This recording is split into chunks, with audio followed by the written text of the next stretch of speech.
Zdravím vás. Ja by som vám rada pozdieľala niečo o liečivej sile stromov, o medicíne, ktorá mne zmenila život. A rada by som ju priniesla aj vám.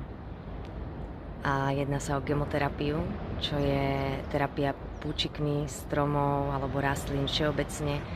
A používajú sa hlavne púčiky, ktoré obsahujú rýchlo sa deliace tkanivo, embryonálne tkanivo, ktoré obsahuje informácie o celom strome. Môžu sa použiť aj jemnučké korienky, ale väčšinou sa pracuje vlastne s púčikmi. A okrem toho, že obsahujú enzymy, obsahujú minerály, vitamíny, všetko to, čo sa vlastne v tinktúrach a macerátoch nachádza, tak za mňa obsahujú niečo oveľa viacej, a to je tá informácia.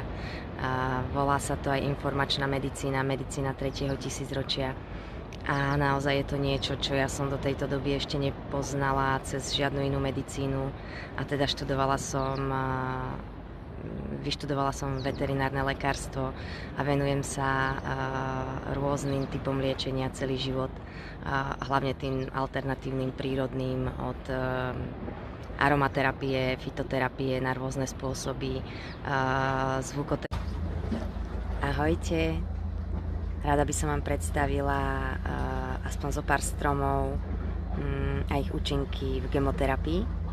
A začnem základnými drenážnymi púčikmi, ktoré sa používajú na začiatku každej kúry na prečistenie nášho organizmu.